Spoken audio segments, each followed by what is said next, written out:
Let's get started. Hi, everyone. Welcome back to Cafe Oleh. You're joining us on a quite tempestuous evening here. So in advance, apologies if the power goes out or there's any short circuit. We're in the middle of quite the storm right now. But that is life in Israel at this time of the year, which is also going to be a preview of today's lesson. But welcome back to Cafe Oleh, where we go over the everyday Hebrew you need here in Israel to succeed, whether that's reading and paying your bills, going grocery shopping and reading nutritional labels, keeping up with the news, striking up a conversation, flirting, interviewing, all the everyday communications you have in your native language in your countries of origin, but here in Israel and in Hebrew. As always, we want to hear from you what topics you'd like us to cover that we haven't in the past. You can write either in the chat window if you're joining us live on Zoom, or email us at Nefesh B'Nefesh. We actually have a new email address. You can email us simply at hebrew@nbn.org.il. Really simple, just Hebrew, and then the usual at for Nefesh B'Nefesh at the end. As well as writing into our chat window what you would like us to discuss. You can also find all of our previous lessons up on YouTube. Just go to youtube.com, type in Cafe Oleh. You'll see a playlist of all of our previous sessions, along with the vocabulary spreadsheet for the last 2 months of those classes. Today, as I previewed with the potential of the power going out, because such is life in Israel, we're going to talk about fruits and vegetables and produce, because today is Tu Bishvat, or it was Tu Bishvat today, a rather auspicious day for us to have 2 earthquakes in the region and a big storm, because this holiday, although minor in some respects, is also pretty important in Israel in terms of being all about nature and reconnecting to the land.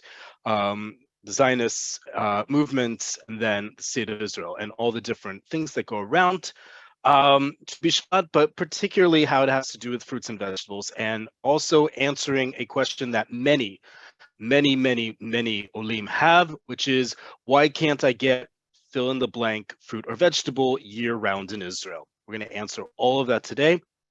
As always, if you have any questions while I am teaching this specific class, please write it in the Q&A box here live on Zoom. Anything else, questions, concerns, comments, you don't like the color of my sweater, please put that in the chat only. I will only be looking at the Q&A relevant to this class. So with that, let's get started with today's vocab. We actually have a little bit more to share with you later on in the class. But first, we're going to start with today's vocabulary list. As always, you're welcome to screenshot this, old school pen and paper, write down. You'll also get a copy of this both by email, and it will be posted with the video in the next few days on YouTube. So the first word that we are going with is actually the name of this holiday, Tu Bishvat, and it simply means the 15th of the month of Shvat. In the Mishnah, there's already mention of 4 different New Years. You're familiar with at least one of them, Rosh Hashanah, the 1st of Tishrei. And then there's the 1st of Shvat. The 1st of Shvat, which has been moved to the 15th of Shvat, is the New Year of Trees. This is the day in which all trees celebrate their birthday, and thus we can figure out, based on their age, the tithing that needed to go with it with regards to temple offerings when they existed, when they stood. But it's still an important holiday for various reasons, much less for a couple. One, in a month, exactly 1 month from now, it'll be Purim, and exactly 2 months from now, it'll be Pesach. Right? We know this because it's Tu Bishvat. It's the 15th of Shvat. This holiday, because it's the 15th of a Jewish month, means that it falls on a full moon. Right? So if you are in anywhere in the world right now, you look outside, it's a full moon. You know it always has, this holiday always has to take place on a full moon. And the next 2 holidays we have also fall on full moons. So it's a nice smooth entry into them, but it's also connected to the land, agriculture, nature in general. The other clue of this holiday is typically one of the classic songs of Tu Bishvat begins with the line Hashkedia Porachat. Shkedia is the name of an almond tree. It is an almond tree in Hebrew, and Porachat blooms. The almond tree, if you didn't know, almonds grew on trees, it's a fruit. Actually, in Israel and the Middle East, you eat it raw as well as in its usual form that you know as nut. Is one of the first trees to flower at the beginning of the year, or rather the end of winter. And so it's usually the herald of warmer weather coming, and all sorts of other things we're going to get through today. So Tu Bishvat is the name of this holiday that just ended. And we also call it Chag LaIlanot. Okay, the holiday or the birthday of the trees. Now, I just said the word ilanot. And you're asking me, well, I thought the word for tree in Hebrew was etz. They're both correct. Etz is the Hebrew word for tree. It also means, by the way, wood. Okay, etz is everything that a tree can be, both alive, tree, or dead, wood. Okay, Ilan is actually Aramaic in origin. It also gives us the names, by the way, Ilan and Ilana, or Ilanit. And a couple other tree names like Elah and Alon. But Ilan only refers to live trees. Usually trees that also bear fruit, they don't have to, but Ilan always refers to live trees. That's why this holiday is Chag LaIlanot, right? We're celebrating trees that are alive. We're not celebrating wood. We're celebrating trees, okay? So a slight distinction, but an important one, why there are two words in Hebrew, Etz and Ilan. Okay, Shaked and Shkedim. We already talked about the Shkedia, the almond tree that's the first to bloom ahead of spring, and soon other trees will be doing the same. But the actual nut, the fruit that comes from the Shkedia, is called a Shaked or Shkedim in plural. Okay, Shaked is one almond, Shkedim are plural almonds.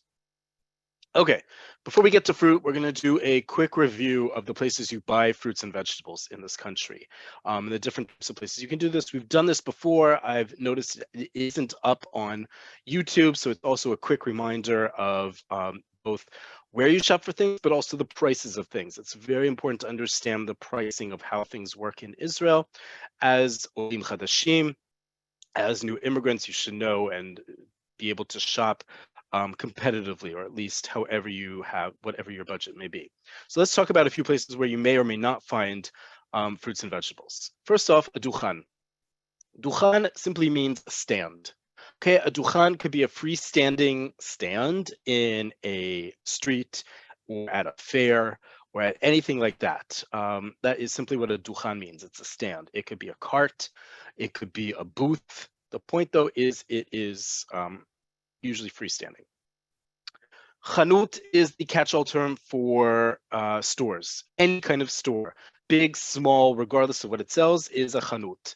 Chanut is feminine. Chanuyot is plural stores. Okay. Important, a couple of small types of stores we have in Israel and the difference between them. First off, what we call a pitzutzia for slang, or a pitzuchia. Pitzuchia, the original name for it, pitzuchia, comes from the word pitzuchim. Pitzuchim are nuts that you crack, right? Lefatzeach means to crack. Pitzuchia is a place that holds pitzuchim, a place that holds nuts to crack. And then another term for it is also pitzutzia. It's a black humor from the 1990s when we had a wave of terrorist attacks in Israel. Pitzutz means an explosion. It caught on again because Israelis love black humor. Folks, if you're offended by this, you need to, it's Israel. We love our black humor here. You'll get through it. Pitzutzia is the term that you also hear for a small convenience store. Now, when I say convenience store, I don't mean a small grocery store. That's a different thing. A convenience store usually will not have fresh produce. They'll have cereal and beverages and snack food, but it won't be a one-stop shop in that respect. Okay, think of it like the new 7-Eleven that just opened up here in Tel Aviv. It's about to open more branches. God help us. Makolet. Makolet is a grocery store. It's your neighborhood grocery store. It's usually small. It's usually jam-packed with every kind of item you can think of, sometimes including fruits and vegetables, which again, we'll get to in a second. A makolet is also will happen to have very esoteric items at the time. Because it's a small outfit, it can bring in smaller items harder to find items. This is oftentimes where you'll find products coming from North America or Western Europe that you won't find in a bigger store, is a makolet. Makolet comes from the word kol, everything, all. So it's like a one-stop shop in that respect. A makolet will usually not be cheap. Of all these options, makolet won't be the most expensive, but it certainly won't be the cheapest. Okay, it's convenient in that every neighborhood has at least a couple of them, but a makolet usually is not cheap. Yalkan. Yalkan is a really important one. We've talked about this before. Yalkan comes from the word yarok or yerek, which we're going to get to in a second. Yarok means green. Yalkan, excuse me, is your greengrocer. Okay, they are typically only selling fresh fruits, fresh vegetables. They also might be selling dried fruits and vegetables or other refrigerated items that go with produce, but their main items to sell are fruits and vegetables. However, as tempting as it may look, usually the Yelkan is the most expensive of the options of where to buy fruits and vegetables in Israel. It is usually just for various reasons, it's usually quite expensive and priced higher than in other places. So just keep that in mind. As convenient as it might be, it can also be quite expensive. Okay, a super. Super is really simple. A super just stands for a supermarket. The first one opened in the 1950s here in Tel Aviv. It was Shufersal, also known by some people as Supersol. Superim are all over the place in every city, from big ones, small ones, regional chains to national chains. We have a lot more discount chains now. So some of the major discount chains nationwide are Rami Levi and Victory, which usually are anywhere from 1 to 3 to 5 shekels cheaper per item than other chains. We also have the French chain Carrefour, which is just opening up in Israel. That's also drastically cheaper than the average price. We have one that typically caters to the Arab sector in Israel that's now opening in the center of the country. That's also quite cheap. You have a range of options. Shuk. Shuk and all its cognates throughout the Middle East simply means an open air market, right? We in Hebrew say shuk, in Arabic you say souk. It's simply an open air market. What's important to understand with the shuk is even though every city has a shuk, shvakim, by the way, is the plural. A shuk is not the same as our next thing, shuk ikarim, a farmer's market. At a shuk, you're still buying through a middleman, just like you are at a supermarket. The produce that you're buying at a shuk is not necessarily any fresher or cheaper than going to a regular supermarket. Again, a common misconception many people have in Israel that just by virtue of being outside, it's therefore a farmer's market. That is not correct. If it is called a shuk ikarim, our next term here, row 15, then it is a farmer's market, meaning that the farmer is selling directly to you. Okay? If it's simply a shuk, chances are the person who is selling you in the shuk is not the farmer. They are the same middleman that a supermarket is. Okay, so just keep that in mind. You can certainly do your own competitive pricing, but shuk is not necessarily any cheaper or more expensive than a supermarket, and certainly in terms of the freshness of products, that's the same thing. Okay, by the way, from the word shuk, we get a very important word in our developed economy here, shivuk. Shivuk means marketing, like ads, publicity, and so forth. So we've talked about this before, how resourceful Hebrew is in creating new words. Here's a great example. Shivuk from the word shuk. And finally, within a shuk, as opposed to a duchan, a stand that we talked about before, that can be anywhere, a basta is the is the stand that's found specifically in a shuk. So if you're looking for a specific basta in a shuk, you're looking for a specific seller or vendor in the shuk, right? That's what basta means. Here in Tel Aviv, in Shuk Carmel, we have we have a few places, restaurants, that use the name basta to sell themselves as a restaurant, right? So there's a very, very nice restaurant called Habasta. And then there's a restaurant that originates from Jerusalem's Machane Yehuda Shuk called Pasta Basta. And it's a pasta restaurant built into the shuk. Okay, so that's the term that we use for a stand inside a shuk. Okay, a couple more home economic terms to know. We've done these before, but if we're already talking about stores and buying products for home, we might as well go through them again. Mivtza. Mivtza means a sale, S-A-L-E, meaning something is discounted. It can also mean a military operation, but in our context, it means a sale. And when there's a sale, when there's a mivtza, usually it means that you're getting a hanacha on what's being offered. Hanacha means discount. Okay, it could be all sorts of different types of hanachot. We'll get to a couple different ones, and actually one example in a second. Moadon lekochot.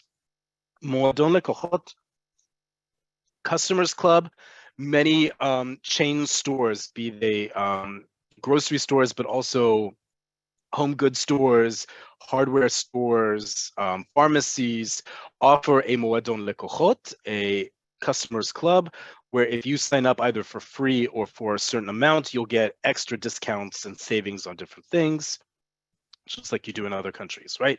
It's always important to ask if it's free or not. They usually will tell you. Okay, this is a very common sale in Israel, where the sign will say Hasheni b'50%. Okay, what this means is buy one, get the second for 50% off. Okay, a lot of people buy this thinking that it's a good deal.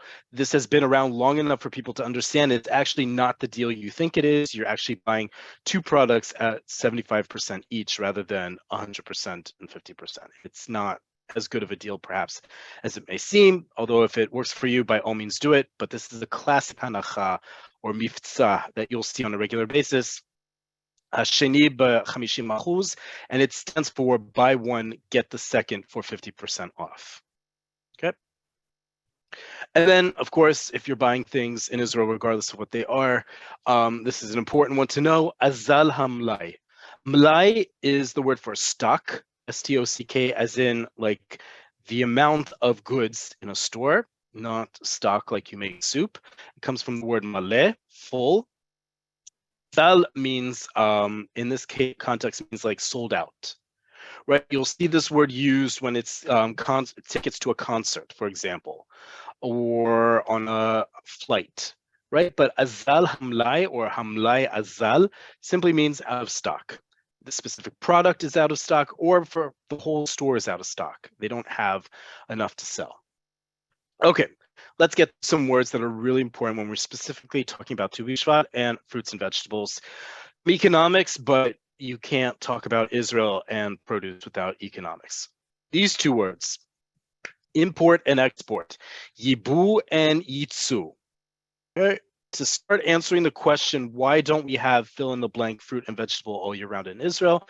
We need to understand these two words, yibu and yitzu. These two words are related to two other words you probably already know. Yibu, import, as in I'm bringing something in, is related to the verb lavo, to come, right? And yitzu, to export something, is related to the verb latzet, to leave, to go out. Okay, yibu and yitzu are really important when you understand fruits and vegetables in Israel for two major reasons. One, Israel for many years was against the ideologically against the notion of importing any foodstuffs that it could grow on its own. There are certain foodstuffs that Israel needs to import, primarily grains, coffee and chocolate, and beef. Those are the three big ones. And anything that could be grown in Israel, both because of Zionism and self-sufficiency, but also because of the embargoes and boycotts that were prevalent in Israel in its first few decades, there was a real push to buy Israel, right? Whenever you could, to buy only from Israel. And thus, it was very difficult to get certain goods, including fresh produce, imported into Israel, or it was levied with a very heavy import fee, import tax. Okay, so Yibu was often not taking place. In the last about 10 years, that has changed dramatically, where you'll go into a supermarket and you'll see quite a lot of fruits and vegetables coming from abroad. Whereas Yitzu is also important because a lot of Israel's initial economy, and still a chunk of its economy, is based on its produce, on the amount of produce it not only grows, but more importantly, exports, Yitzu. And what we're going to look at in a little bit to understand the seasons of fruits and vegetables in Israel is from one of these big export companies. So understand, when we talk about our next two words, right, we have these nouns, import, export. Now we have the adjectives. Imported is meyuba, and exported is meyutza. These are both adjectives, right? 28 and 29. The previous words were nouns. When you go to the grocery store, you will see oftentimes there'll be those stickers on the fruits and vegetables or a sign, and it will say if it's meyuba, right? If it's imported, meaning it's not grown in Israel. And oftentimes when you go to smaller grocery stores, a makolet, you will see fruits and vegetables that are in wrapping that's in English. And it'll say on it for export, it'll say export quality. What basically happened was that Israel produced a lot that was meant to go abroad and not stay here in Israel. They had an surplus and they sold it back into the local market. A lot of produce that is grown in Israel is not meant for local consumption. It could be, and that's a larger discussion to be had, why that's not the case, but a lot of the produce that we grow in Israel is shipped abroad, not stayed here. And at the same time, we're importing more and more fruits and vegetables. That balance, again, is worth for another conversation, but just know both of them exist at the same time. Okay. Along with these words, some other important words when we talk about fruits and vegetables. Totzeret. I talked about the importance of totzeret haaretz. Totzeret haaretz, product of Israel. That's the classic way to say something is a product of Israel. Totzeret means product, and haaretz, the land, meaning the land of Israel. Okay, so totzeret haaretz, you'll also see, by the way, if it's from something else, all sorts of different things like that. Okay. Totzeret Aratzot Habrit means product of the USA, i.e. made in the USA. Miutzar, meubad, these pretty much speak for themselves. Also adjectives, processed, so whether it's manufactured or it's artificial, that can be all sorts of different foodstuffs. Chomer gelem, or its plural, chomrei gelem, is a very popular term, especially among foodies, the growing restaurant scene in Israel. Raw ingredients. When I say raw ingredients, I don't necessarily mean raw as in it's not cooked. I mean like unprocessed, right? A lot of chefs in Israel and restaurants in Israel talk about how the quality of their chomrei gelem, the raw ingredients that they use, meaning the sourcing of ingredients fresh from the earth or from trees or from wherever it is. That's what they talk about with chomrei gelem. You'll see this term a lot used when it's all sorts of different kinds of contexts. But the point, though, this means raw in the sense of it's fresh, it's unadulterated, it's also it's good to go, but it's also a source of pride how good that product is. And then finally, we've talked about this before with regards to dairy products, pikuach. Pikuach means supervision or subsidy in this context of government subsidized foods. Fruits and vegetables typically don't fall under this rubric that the government has to subsidize certain foodstuffs. However, and we're going to talk about this when we get to the seasons, which vegetables are cheap and expensive certainly play into how one has a stable home budget. Okay. A couple reminder words, and then we'll get on to fruits and vegetables. When you are either at the shuk or at a yalkan or at a makolet and you need something to be weighed, especially fruits and vegetables, because they're sold by weight.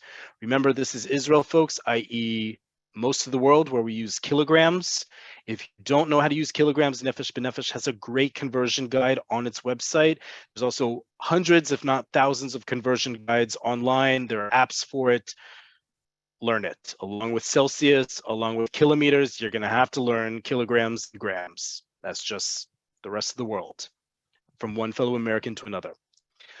Okay, could you weigh this, please? You're trying to get the basta, the guy who's working at the basta's attention, the guy who's working at the shuk stand, to weigh whatever you are looking to buy. You can say either of the following. Efshar lishkoli, or simply efshar lishkol. Lishkol means to weigh. W-E-I-G-H. It's from the same root, the same shoresh, shin, kuf, lamed, that we get the word shekel. Because shekel was originally a biblical weight, measurement of weight. So efshar lishkol or efshar lishkoli, could you weigh this, please? Or you can be more direct and say tishkol, if you're saying it to a male, or tishkeli to a woman, tishkoli or tishkelili bivakasha. Okay, either way, you are asking them to weigh this for you. Now, the first option, efshar lishkol or efshar lishkoli, is great for those of you who are having issues with conjugation, because there's no conjugation involved in that version whatsoever. Efshar lishkol or efshar lishkoli? Asked as a question. Efshar lishkol, efshar lishkoli b'vakasha? Either one, no conjugation is required. The other one, you do need to conjugate based on the person's gender you're speaking to. So tishkoli, and hear how it elides. You're not going to say tishkoli, because that's just difficult, those two laments together. You're just going to put it as one word. Tishkoli or tishkolili, or tishkelili, excuse me. Tishkelili for a woman, tishkoli for a man. If that's too much of a tongue twister, just stick with efshar lishkol. Okay. Row 37, efshar b'ashrai. Nowadays, you will find in Israel more and more when you go to pay, it's not automatic. Usually the person behind the register will ask, do you want to pay b'mzuman, in cash, or b'ashrai, in credit cards? Remember, Israel is going towards a cashless society in the next few years, slowly but surely phasing out cash. So it's important to know certain places where you can and cannot buy things with cash. And sometimes there's also a minimum purchase requirement to pay with ashrai, with credit card, because of the fees that are associated with it. So if you want to inquire if it's possible to pay by credit card, you'll ask efshar b'ashrai. Okay. And then finally, how much is this? Kama zeh. You can simply just ask kama or kama zeh, how much is it? But if you want to say the value of it, is kama zeh oleh. All right, this is a classic one you learn in Ulpan, and then when you're out on the street, you'll often hear people simply say kama or kama zeh. Okay, all three of these options, kama, kama zeh, or kama zeh oleh. Okay, all three of these mean how much is this? You can use either or all three of them. And then finally, before we get to fruit and vegetable specific words, a very important distinction. We've talked about accents and syllables and emphases before, but this is a very important one when we're talking about fruits and vegetables, is eating. Ochel, ochel, listen to how I say it, ochel, emphasis on the first syllable is food, as in food that you eat. Ochel, ochel, accent on the last syllable is I, you, he eats. Present tense is the verb. Okay, ochel, ochel. Okay, you can have a sentence in Hebrew that goes, hu ochel et ochel. Okay, he eats the food. Or hu ochel ochel. In English, that would be, in other languages as well, it would be blasphemous. But in Hebrew, we actually do that quite a lot, where the object, the noun that's commonly associated with a specific verb, sounds very similar to it. It's certainly made out of the same root, if not sounding very similar. In this case, very similar. Ochel is food. Ochel eats. Masculine. Okay, let's get to some Tu Bishvat specific words. Very important words to know. Ona. Ona is a season. Right? That could be a season as in weather. That could be a season for fruit and vegetables, but ona is a season. Okay, ba'ona or be'ona means in season. Okay, so you can ask when you go to a yalkan, the greengrocer, ma ba'ona karega, what's in season right now? Okay, that's in terms of fruit that's at its ripest, but also its most available. Speaking of fruit, Let's do a quick review of these two words. Pri is one piece of fruit. Perot are fruits, or fruit in the plural sense. Okay, pri, perot, these are masculine words. Same with vegetables. Yerek, yerakot. Yerek is one vegetable, yerakot, vegetables. Okay, usually you're talking about perot and yerakot, fruits and vegetables. Allergy, very important if you have allergies to food to know how to say that you have an allergy when you're ordering food or you're buying food or whatever it may be. Allergia. Okay, allergia means allergy versus regishut. Regishut is sensitivity. Right? Where you stand with any food allergies and sensitivities is your issue, your spectrum. You get to make that call. But these are the two words that are commonly used when describing I have an allergy to such and such fruit or vegetable. Okay, tari. Tari means fresh. Okay, as opposed to fresh, we have two ways to say things aren't fresh. One is kafu or mukpa. When I say not fresh, I mean the other ways it's prepared. Kafu and mukpa are both commonly translated as frozen. There's a slight difference, and you're going to see that with our next word. But just know kafu means frozen, as usually means it normally comes frozen. Whereas mukpa, it has been frozen for you. Okay, it's a slight difference, but it's an important one. Because you're going to see foods that are labeled as either kafu or mukpa. Usually things like, for example, if you buy microwave pizza in Israel, it usually comes mukpa'at, right? Because pizza as you make it is not mukpa'at, but when they sell it, it has to be, because that's just the easiest way to move it from one place to another and then to your home, right? Kafu, mukpa. Both mean frozen. You'll see them on frozen items that will be on the label, and they're often interchangeable. Here's an important word that I was saying makes a difference, and also to go back to Bishvat, our holiday. Yavesh and meyubash. One of the traditions many people know from abroad with regards to Bishvat is to eat dried fruits. Why is that the tradition? Because it's all about celebrating the New Year of the Trees in Israel, right? Our agricultural holidays are about the land of Israel.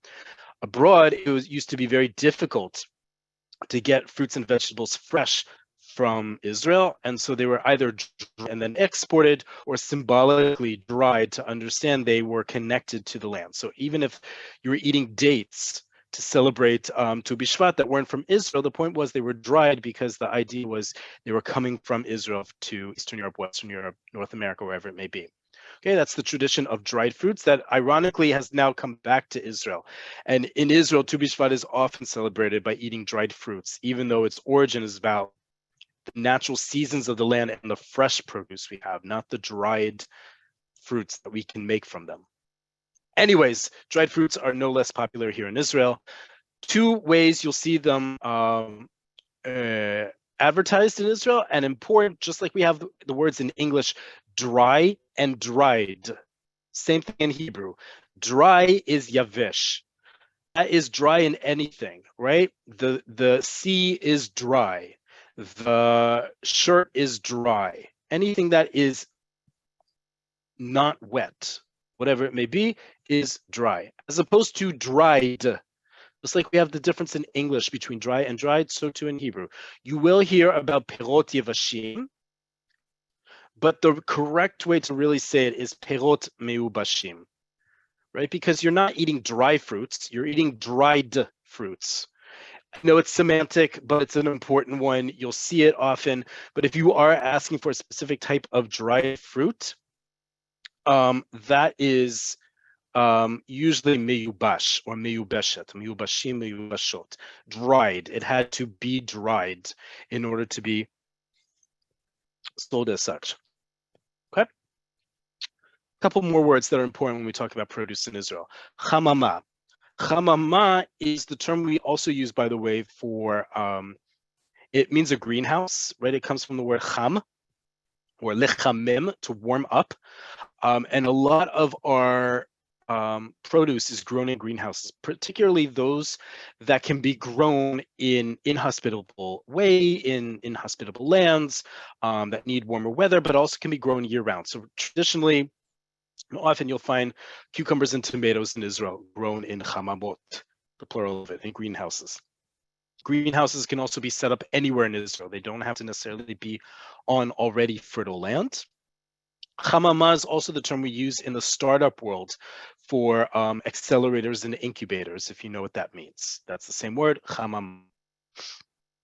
And finally, hydroponic is simply the cognate of hydroponic, another way to grow fruits and vegetables, also very popular in Israel, where there isn't the same amount of fertile land, much less rain, although with the amount of rain we're getting in this week, hopefully that'll be a lot. Okay. I'm not going to go into all fruits and vegetables. I'm actually going to show you a guide very soon to go about the seasons. But I am going to share some very special words we have in Hebrew. In Hebrew, like I said, and in Jewish tradition, and it's the Middle East, fruits and vegetables and harvest and weather and nature and land are really important. We are not disconnected from them.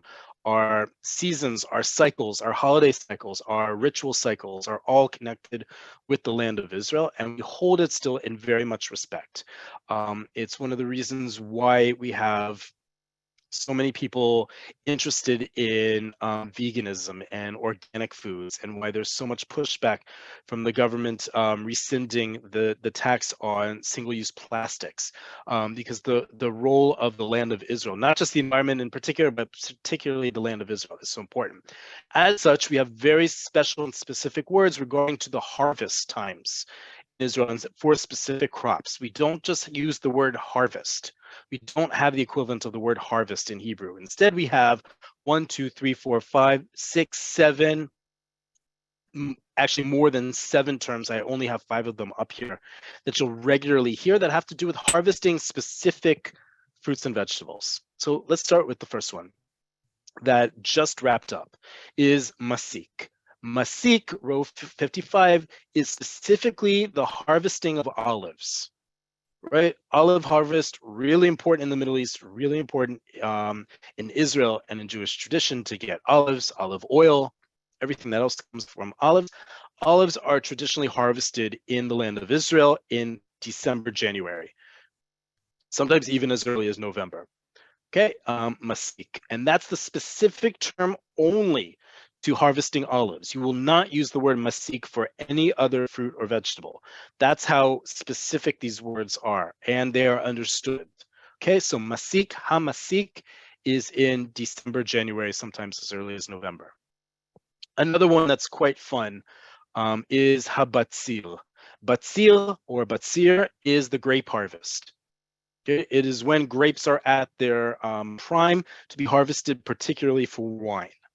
Okay, so from August to October in the land of Israel, grapes are harvested during the Batzil.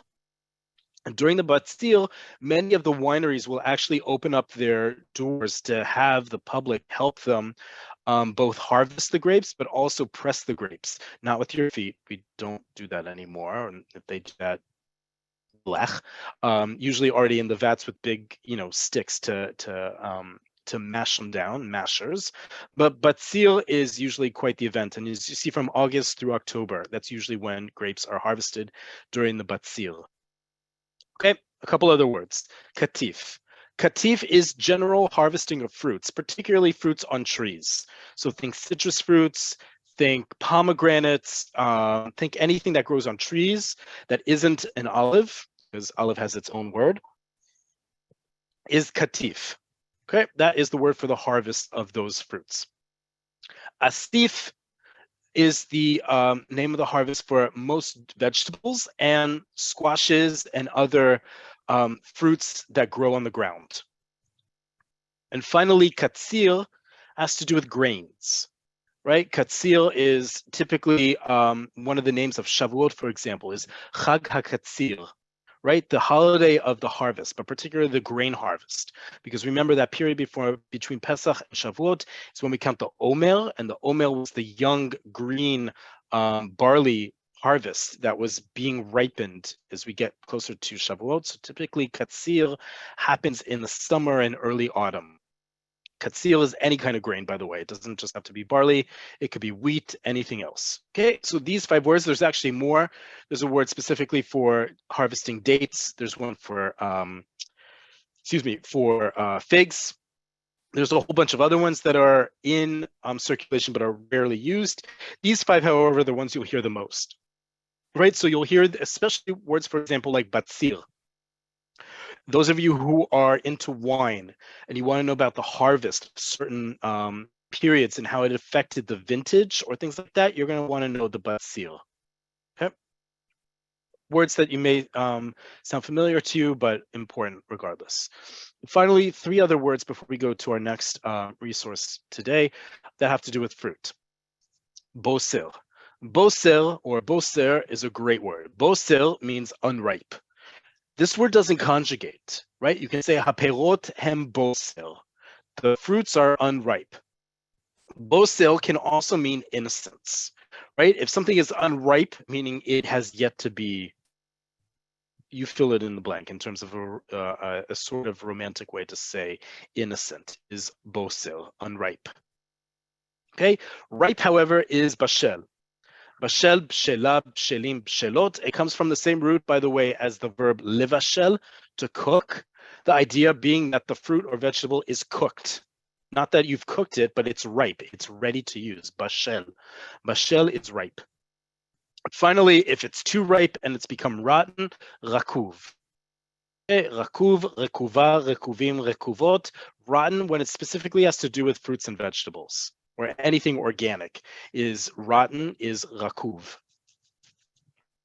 Okay, before I take your questions, I want to show you this resource because, again, understandably, many Olim, particularly from countries where you have a diverse array of fruits and vegetables year-round, imported from a bunch of countries, come to Israel and are very bewildered when they go to the supermarket or the Yalkan that looks super fresh, but they don't have X or Y fruits or vegetables. Here's the reason why. Again, like I said about Yibu and Yitzu, a lot of the fruits and vegetables that we eat in Israel still are grown in Israel. So understandably, because of the seasons like we just went through and the harvest times, there aren't the array of fruits and vegetables year-round that are grown in Israel. It just doesn't work like that agriculturally. And also because we haven't imported so much up until recent years. We, however, export a lot. What you're looking at here is the website of Carmel Agrexco. Those of you who don't know, Carmel Agrexco still is one of Israel's biggest agricultural concerns. Carmel makes sense. Hal Carmel up in the north. Agrexco stands for Agricultural Export Company. This was one of Israel's original companies. I think it was originally state-owned. It's now private. And they are one of the big exporters of Israeli produce around the world. So when you see produce that says made in Israel, whether it's labeled outright or you know it's made in Israel, it was grown in Israel, Carmel Agrexco is probably the source of that. And they have a whole big website in English, of course, but they also have what we call Luach Onati. Luach, we've talked about before, means calendar. Ona, we just have the word, right? Season.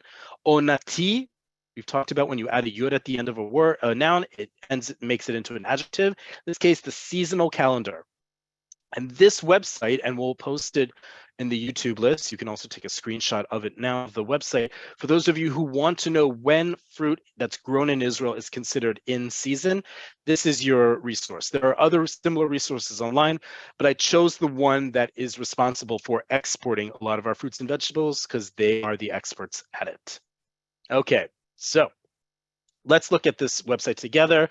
It's all in Hebrew. It's currently enabled for Luach Onati Maleh, the complete seasonal calendar.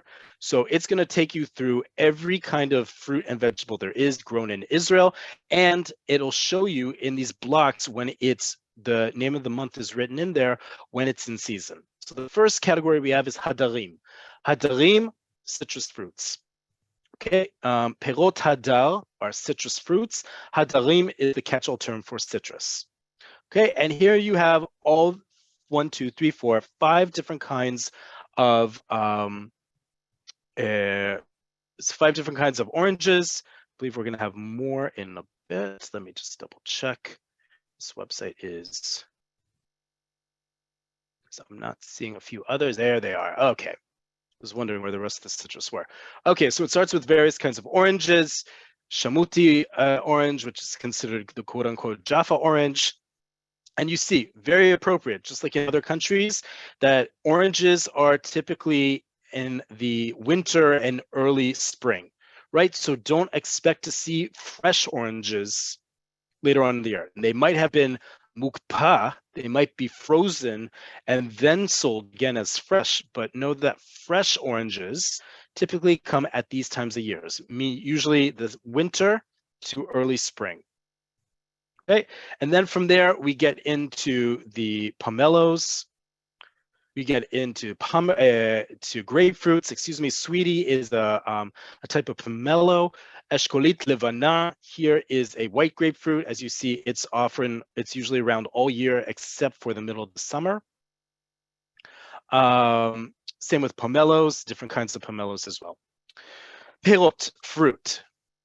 Here's the initial culture shock many people have. Strawberries in Israel are a winter crop. As you see here, they grow in November, December, January, February, März. Okay, that's when fresh strawberries are available in Israel. Frozen, always available. Fresh, only in these months, meaning that they're grown in Israel.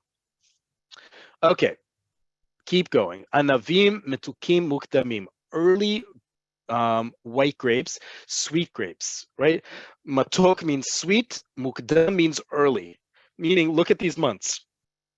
Juni, Yuli, August, September. Remember that word batzil and when the batzil is, August through October. And now look at where these grapes for eating are. Juni, Yuli, August, September, from June to September. So it predates the batzil because they're meant for consumption, not for turning into wine.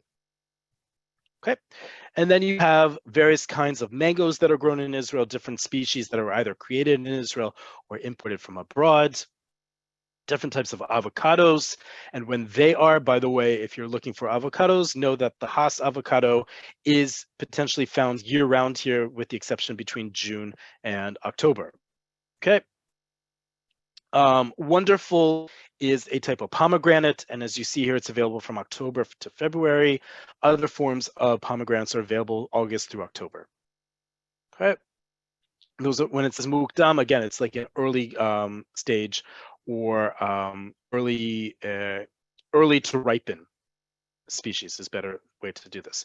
Farsimon, persimmons, pitaya, te'enim, figs that are only available between May and August, a different type of date, all kinds of dates here is the following section. Then we get, I don't know why the pictures aren't showing up as well. Something definitely wrong with the, as I said, we're having quite the storm right now. Oh, did it again, hold on, see if I can get it.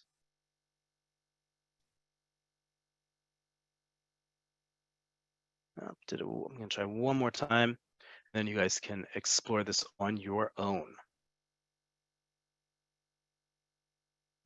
For whatever reason, it's not showing everything. Avocados, wonderful. Okay, so dates, we have some melons here as well. Melons are usually March through May, as you see here. Shazif is plums.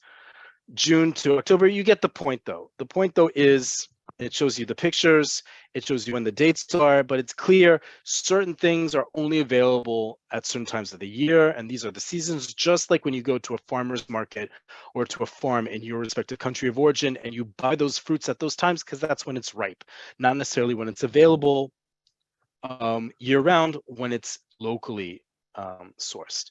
And then it gets into vegetables, typically are very often found year-round. You'll see later on, especially with herbs, right? These are all herbs that I'm going through now. You get the point. In terms of fruits and vegetables, it's a great resource. I'll send that link with you along with the spreadsheet for today. And I'm going to stop here and take some questions as I see we have quite a bit.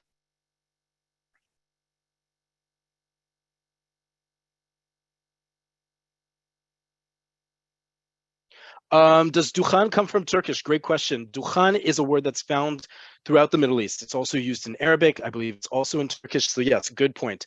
A lot of these words, by the way, like shuk, like basta, like dukhan, are not necessarily Hebrew in origin. But remember that the marketplace for centuries, if not millennia, in the Middle East was the place that different cultures and religions came together. So keep that in mind. But yes, dukhan is a word that's used in other languages as well. Zella, are gas station shops pizzuzziot? That's a great question, Zella. I would say that they're usually a makolet or another term where people will literally translate convenience store to chanut nochut. Right? Convenience store. Chanut is a store. Convenience is nochut. So they'll translate it as chanut nochut or simply a makolet. But yes, Zella, a gas station could technically be a pizzeria, although some gas stations are quite fancy in what they offer. I know some offer prepared foods and all sorts of, and usually have espresso machines. Alan, is Yalkan also the same as the name of the river at the north edge of Tel Aviv? Great question, Alan. Close. Yalkan is a greengrocer. Yalkon is the name of the river that's on the north edge of Tel Aviv. Yalkon is the name of the river. But great question. Miriam, how do you ask, is it free? Free, Miriam, is chinam or bechinam. Okay, let me actually write that in the vocabulary. Excuse me, just 1 second. Let me open this up. Okay, share screen. Okay. You asked, is it free? This in Hebrew.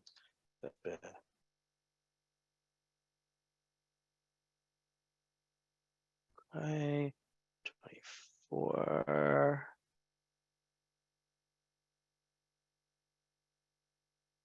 Is it free? Ze bechinam.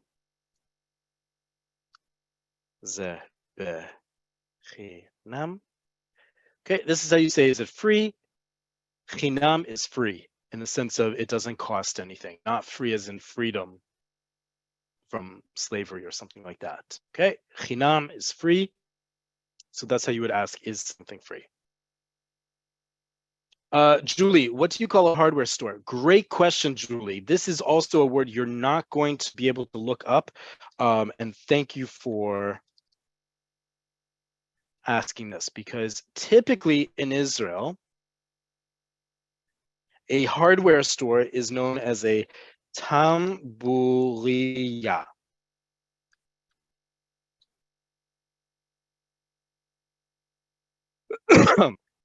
Great question. Okay. In Israel, there are other ways to say hardware store, but most of them will have the word tamburiya in their name. And tamburiya comes from the company name Tambul. Tambul is the name of a company that produces paint. And just like you have all sorts of other stores or storefronts that companies advertise by selling the store a sign, right? So you'll see, for example, a falafel stand that says Coca-Cola, right? Coca-Cola sponsored that signage for the falafel stand. Tambul, because it's sold in a lot of hardware stores, sponsored the hardware store sign to advertise itself. So many hardware stores in Israel are simply known as the Tamburiya. Okay, now in Israel, just like we don't have big box stores, we don't have Walmart or any of the big or any of those guys, we don't have big box hardware stores in Israel. So Tamburiya are usually going to be small stores, like again, like a makolet, small with a lot of different products involved. But this is typically when, for example, you are looking on Google Maps and you want to find a hardware store nearby, type this in, you'll get a lot of options as opposed to writing hardware store. Great question. That's a really good one for fellow Olim to know. Oleh, how do you say stock taking? Sfirat hamlai. Sfira is the verbal noun of the verb lispor, to count, and mlai, stock. Stock taking, sfirat hamlai.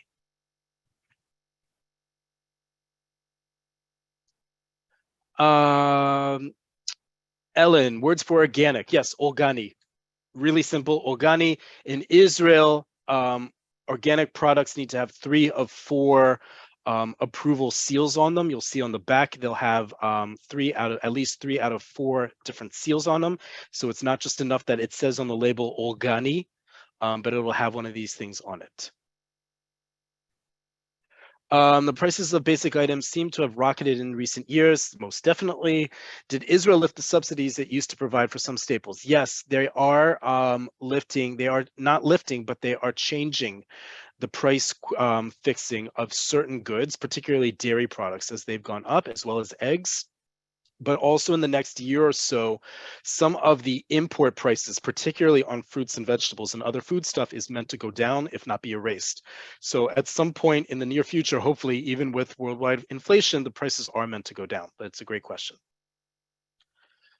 Stephen, how do you ask if they take debit cards? Ashrai is the catch-all term for plastic.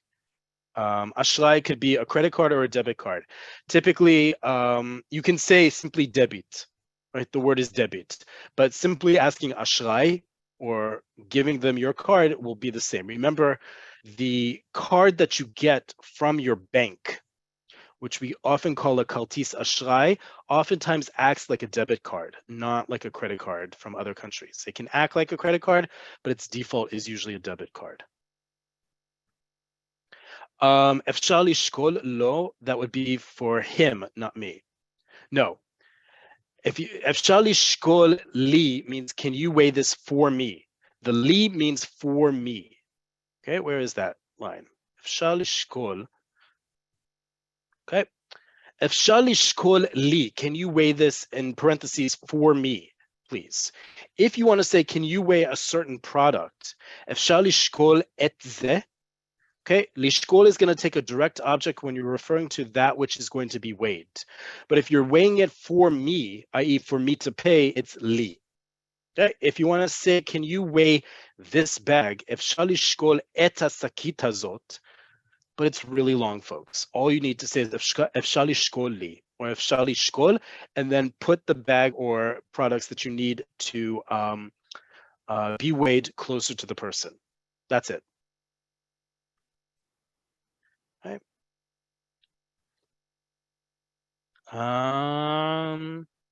Is the opposite of juicy applied to fruits also the same word as dry that you defined? Yes, Alan, that's a good point. You can say dry in the context of not having a lot of juice. By the way, the word for juicy, it's a good word to know. Whoop, come on. There you go. Juicy. See. Okay, the word for juicy is asisi. Yes, you could say that a fruit is dry in the sense of it doesn't have a lot of juice in it. For example, a pomelo, right? Those big yellow things that have a several centimeters thick skin and take a really long time to peel. And then when you eat it, it has the same flavor and consistency of a grapefruit, but it's often very dry. It doesn't have a lot of juice in it. So the opposite of asisi, juicy, would be yavish in that context. Yes, you're right. Fresh as a nut, yeah. Bracha, did Gush Katif get its name because many fruit trees were harvested there? Great question, Bracha. Not necessarily fruit trees, but Katif, because Katif is a general term for harvest. Yes, the area that was formerly settled by Israeli civilians in the Gaza Strip called Gush Katif had a lot of greenhouses, chamamot, and other agricultural settings because that was the land was harvested. But yes, that's where the name came from. Ellen, I would love to learn the other words for harvesting specific produce. Good on you, Ellen. Kol hakavod. I would refer you to the Academy for Hebrew Languages social media channels on Facebook, on Instagram. They have really great resources. We've talked about it before. You can simply just look at English, the Academy for the Hebrew Language, and from there, their Hebrew social media is really good. And they have a whole infographic on the various different terms for produce harvest names and seasons. Jerry, is there a differential to request biodynamic versus organically grown? Out of my knowledge base, Jerry, sorry, but organic for sure. Biodynami is how you would say it in Hebrew. It would just be transliterated.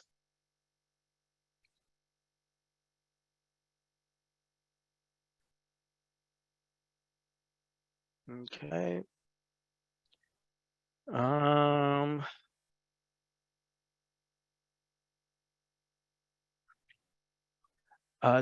Jerry, how do we ask, can we sample? Be more, think like an Israeli, Jerry. Ask, can I taste it? Efshar litom. Litom is to taste, right? Ta'im is tasty. Efshar litom, can I taste it? AKA, can I sample it?